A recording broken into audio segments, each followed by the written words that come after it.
সব সোনা দানা চুরি করে ফেলেছে, এবার এখান থেকে পালিয়ে যায়। আরে এখান তো অনেক মানুষজন দেখতেছি, তাড়াতাড়ি সোনাগুলো ডেকে ফেলে, নাইলে তো দেখে ফেলবে সবাই। আরে শালা বাস এরকম কতক্ষণ দাঁড়িয়ে থাকবে, আমাদের বিয়ে বাড়ি গিয়ে খেতে হবে যে। আরে ভাই জান, না টেনশন করো না, ওই দেখো খাবার নিয়ে এসেছে, গাড়িতে বসে আমরা খাবার খেতে খেতে বিয়ে বাড়ি যাবো। আরে শালা সবার এত তো প্লেট আছে, আমার কাছে তো প্লেট নাই, এখন কি করে আমি খাবারগুলো খাবো? আরে ভাইজান, খাবে কি? প্লেট কোথায় তোমার? এই নাও, তোমাকে আমি একটা প্লেট দিলাম। হ্যাঁ ভাইজান, অনেক ধন্যবাদ তোমাকে।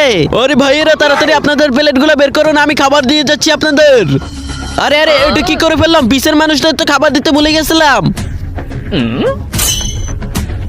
আরে এটা কি করলো, সবার প্লেটে খাবার দিল, আমার প্লেটে খাবার দিল না শালায়।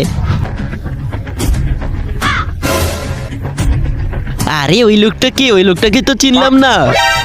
চলো ভাই দ্রুত দ্রুত তোমাদের প্লেটগুলো বের করো, তোমাদেরকে আমি লাড্ডু দিচ্ছি। বিরিয়ানি পাইনি তো কি হয়েছে, লাড্ডু তো দেবে অবশ্যই। আরে শালা কেমনটা লাগে, এবার আমাকে লাড্ডু দিল না। আরে এই যে ভাইজান, এদিক তাকাও, সবাইকে গাজরের হালুয়া দাও, গাজরের হালুয়া অনেক মজা হয়েছে। আচ্ছা আচ্ছা দুলা ভাই, এখনই সবাইকে গাজরের হালুয়া দিতেছি। এবার আর মিস করা যাবে না, এবার যে করেই হোক আমাকে গাজরের হালুয়া খেতেই হবে। দাঁড়া আমি ঠান্ডা পেটাতে চাই।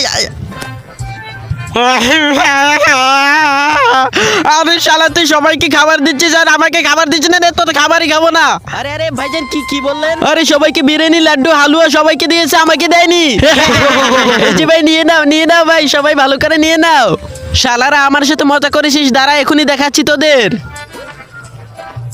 এটা হচ্ছে আমার রোবোটিক সাপ, এটা দিয়ে সবাইকে ভয় দেখাবো এখন। সবাইকে দিয়েছি, এবার আমি বসে খাই। এই ভিডিওটার পরের পর্ব দেখার জন্য এখানে একটি টিপ দিয়ে লাইক করে দাও এবং এখানে একটি টিপ দিয়ে সাবস্ক্রাইব করে দাও।